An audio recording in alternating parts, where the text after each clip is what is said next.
बहुत समय पहले की बात है, जब आकाश में तारे केवल संकेत करते थे और ब्रह्मांड नवजात था। देवताओं और असुरों के बीच भीषण संग्राम चल रहा था। उस युद्ध में शिवजी, जो समाधि में थे, अचानक युद्ध भूमि में प्रकट हुए। उनके तेज से अंधकार भी जलने लगा।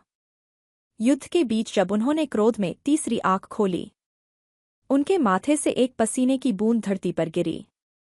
वह बूंद गिरते ही एक प्राचीन ज्वालामुखी में समा गई। वहीं पृथ्वी के गर्भ में अग्नि, अंधकार और शक्ति से एक बालक ने जन्म लिया। उसकी आंखें राख जैसी धुंधली थीं और दिल आग की तरह धधकता हुआ। उसका नाम रखा गया अंधक। पर वह अंधा नहीं था, वह सच्चाई से अंधा था। अंधक को असुरराज शंखचूड़ ने पाला। उसे बचपन से ही सिखाया गया, देवता झूठे हैं, प्रेम एक भ्रम है, दया एक जाल है। अगर तुझे इस संसार में जीवित रहना है तो केवल शक्ति ही तेरा धर्म है। उसने कभी माँ का स्पर्श नहीं जाना, न मुस्कुराहटें देखीं, न लोरी सुनी। उसने केवल तलवार की चमक और राक्षसी युद्ध शंखों की आवाज सुनी। जैसे जैसे वह बड़ा हुआ, अंधक केवल शक्तिशाली नहीं था, वह विलक्षण बुद्धिमान भी था। उसने अपने बल और ज्ञान से असुरों की सेना को संगठित किया। उसके अधीन असंख्य योद्धा थे। कुछ वायु में उड़ते, कुछ ज्वालामुखी से उठते और कुछ साया बनकर चलते। उसने नगरों को जीतना शुरू किया, साधु संतों को बंदी बना लिया और एक ही नारा दिया, अब प्रकाश नहीं बचेगा, अब अंधकार की विजय होगी। उसका सबसे बड़ा स्वप्न था कैलाश पर अधिकार। अंधक ने तपस्वियों की भूमि, देवताओं की तपोभूमि कैलाश की ओर सेना भेजी।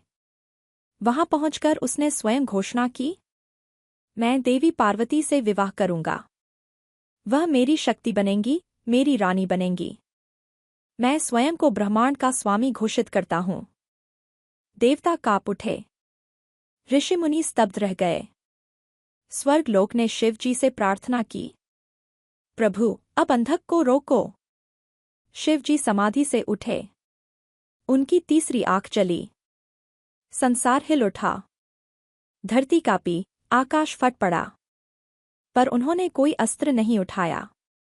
नहीं, शिव बोले, अंधक को मैं मारूंगा नहीं, मैं उसे जगाऊंगा।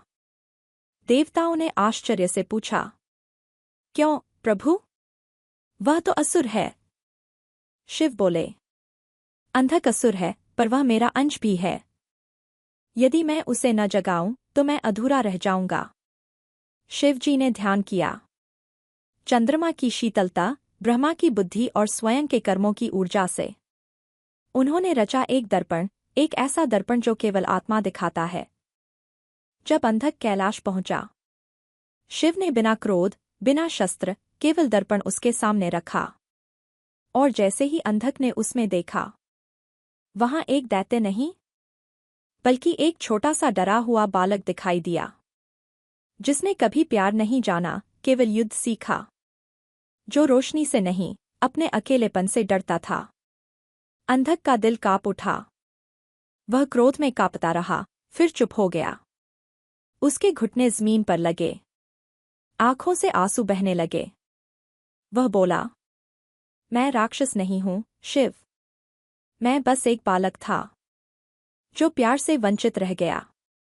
मुझे गलत राह दिखाई गई और मैंने उसी को धर्म मान लिया। शिव जी ने उसे गले लगाया। हर अंधकार, यदि चाहे तो दीप बन सकता है।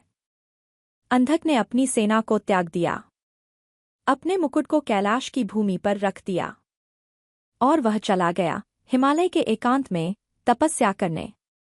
वहां वर्षों की साधना के बाद वह बना ऋषि अंधक। वह वही था, पर अब उसका अंधकार ज्ञान में बदल चुका था।